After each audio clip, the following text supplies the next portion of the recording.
Un tournant historique pour les énergies renouvelables dans le monde et le tout dans un contexte de guerre en Ukraine. Alors pour une fois qu'il y a une bonne nouvelle sur les sujets environnementaux, on va pas se priver d'en parler aujourd'hui. Salut, c'est Hugo, j'espère que vous allez bien. On est parti ensemble pour une nouvelle plongée dans l'actualité en une dizaine de minutes. Alors si je vous parle des énergies renouvelables aujourd'hui, c'est parce que l'Agence internationale de l'énergie a sorti comme chaque année en fait un rapport sur l'énergie dans le monde. Et cette année, gros changement, l'agence décrit un élan sans précédent pour les énergies renouvelables partout dans le monde, et c'est donc ce qu'on va voir maintenant. En fait, pour dire les choses très simplement, dans les 5 prochaines années, le monde devrait produire autant d'énergie issue de sources renouvelables qu'elle ne l'a fait sur les 20 années précédentes. Et ce qui est assez marquant, c'est que cette croissance des énergies renouvelables dans le monde, elle est beaucoup plus rapide que ce qui était initialement prévu.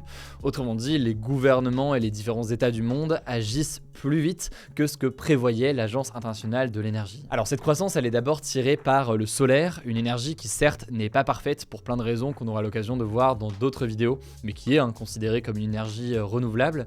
En fait, le nombre de panneaux solaires devrait tripler dans les 5 prochaines années dans le monde, en étant déployé massivement sur les toits des commerces ou encore les toits des résidences. Et ensuite, deuxième source d'énergie renouvelable qu'on peut noter et qui grandit massivement, c'est en l'occurrence l'éolien. Les capacités de production devraient là doubler grâce au déploiement d'éoliennes sur terre mais aussi en mer.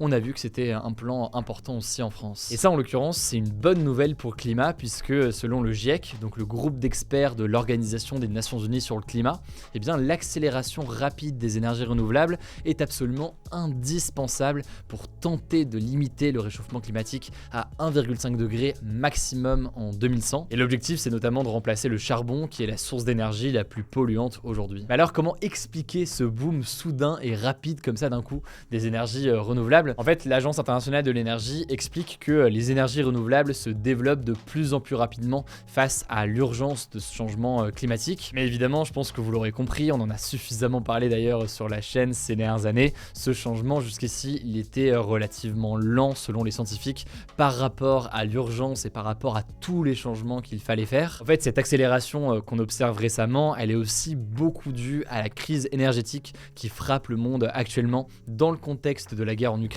qui a entraîné en fait chez les États du monde entier une envie urgente de changer leur mode de production. En effet, la hausse des prix du pétrole et du gaz et les difficultés d'approvisionnement ont fait prendre conscience à beaucoup de pays de l'urgence de diversifier leurs sources d'énergie pour moins dépendre justement du pétrole et du gaz. L'exemple peut-être le plus marquant, parce qu'on en a beaucoup parlé, c'est la question de l'Union européenne qui au début de la guerre en Ukraine a imposé un certain nombre de sanctions contre la Russie et a donc essayé de se détourner au maximum du gaz par exemple qui vient massivement de la Russie jusqu'ici. Alors ce boom des énergies renouvelables, il concerne bien sûr l'Union européenne qui avait commencé avant la guerre en Ukraine mais qui a donc encore accéléré davantage depuis.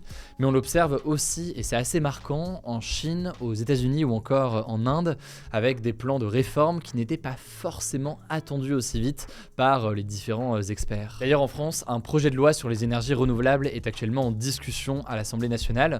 Il prévoit notamment une multiplication par 10 de la capacité de production d'énergie solaire d'ici 2050 en France, et il est aussi prévu le déploiement de 50 parcs éoliens en mer d'ici là aussi à 2050. Il faut savoir qu'aujourd'hui, le solaire et l'éolien ne représentent que 19,3% de la consommation finale brute d'énergie en France. 19,3%, c'est donc moins que l'objectif de 23% qui avait été fixé en 2020, et c'est par ailleurs inférieur à ce que font plusieurs de nos pays voisins au sein de l'Union européenne. Je vous tiendrai au courant évidemment si cette loi est adoptée et des différents détails la concernant. Il faut savoir que le Rassemblement national a annoncé qu'il votera contre, car il est contre l'énergie éolienne au prétexte qu'elle serait trop dépendante des aléas de la météo ou encore du matériel venant de d'autres pays. Par ailleurs, le parti de droite Les Républicains veut de son côté une interdiction des éoliennes en mer à moins de 40 km des côtes, et que les maires aussi aient le droit de refuser un projet dans leur ville s'ils s'y opposent pour une raison ou une autre. Cela dit, le gouvernement pourrait compter sur le vote de certains députés à gauche, notamment les députés socialistes et éventuellement écologistes.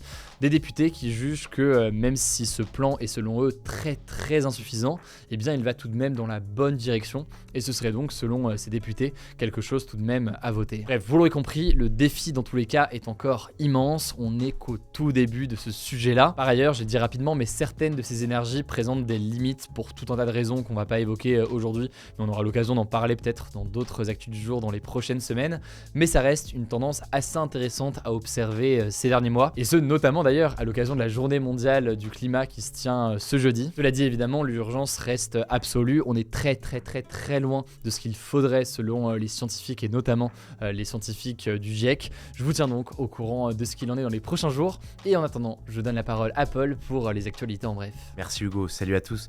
Première info, le président russe Vladimir Poutine a fait une déclaration très remarquée. Il a assuré qu'il n'utilisera pas l'arme nucléaire en premier, mais uniquement en réponse à une éventuelle frappe ennemie sur la Russie. Средств защиты, а именно как защиту мы рассматриваем оружие массового поражения, ядерное оружие. Она вся настроена вокруг так называемого ответно-встречного удара.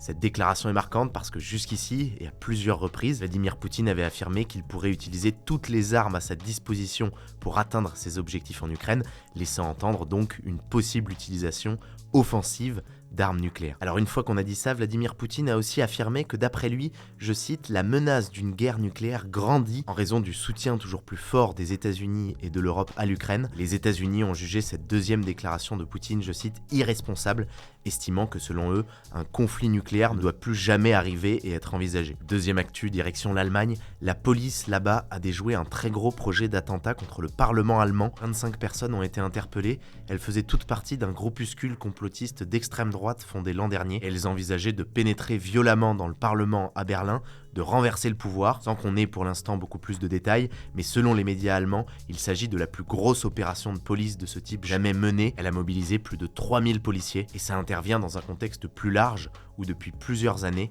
les autorités allemandes notent une montée en puissance des groupes d'extrême droite radicalisés, qui compteraient aujourd'hui 20 000 membres dans le pays en tout. Troisième actu en Amérique latine, cette fois, le Pérou a vécu mercredi une journée très mouvementée. Le président du pays a été arrêté et démis de ses fonctions. Alors l'histoire est assez complexe, mais en gros Pedro Castillo, c'est son nom, qui était président du Pérou depuis 1 an et demi, était visé par une procédure de l'opposition pour le renverser, mais rien n'était encore acté, sauf que pendant que cette procédure de destitution était débattue, le président a dissous le Parlement, il a annoncé la formation d'un nouveau gouvernement d'urgence et d'un nouveau Parlement, sauf que ça, eh bien c'est des choses qui n'étaient pas dans son pouvoir. Les experts décrivent ça du coup comme un genre d'auto-coup d'état qu'il a fait pour se maintenir au pouvoir. Même ses soutiens en fait ont dénoncé son comportement et du coup la police l'a arrêté, la justice a ouvert une enquête pour rébellion et le Parlement a mis fin à ses fonctions. Pedro Castillo a été remplacé à la tête du pays par sa vice-présidente Dina Boluarte, qui est devenue la première femme présidente du Pérou. Retour en France pour une quatrième info rapidement.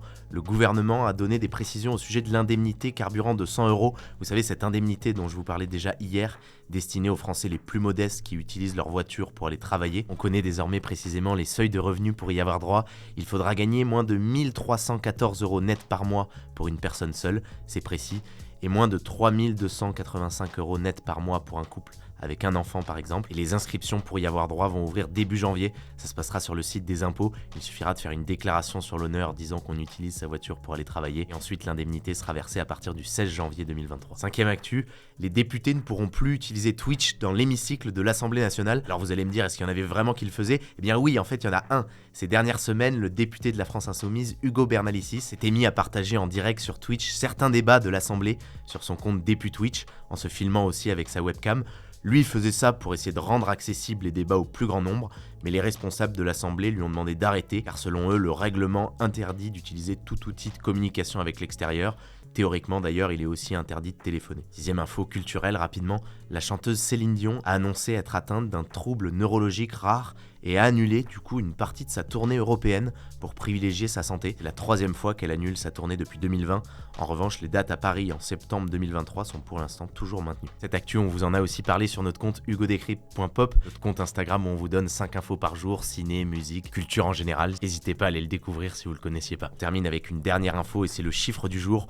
Au Groenland, des scientifiques ont découvert le plus vieil ADN du monde. Il date de 2 millions d'années et c'est une découverte très marquante pour les scientifiques car jusqu'ici, le plus vieil ADN datait d'1 million d'années. Il avait d'ailleurs été découvert l'an dernier et les scientifiques pensaient que c'était la limite maximale de conservation de l'ADN. Là du coup, cette découverte d'un ADN de 2 millions d'années leur donne plein de nouvelles perspectives. Ça ouvre la porte à beaucoup d'autres découvertes de ce genre, beaucoup d'autres recherches et analyser cet ADN-là va potentiellement leur permettre d'en savoir plus sur la vie sur Terre à cette époque.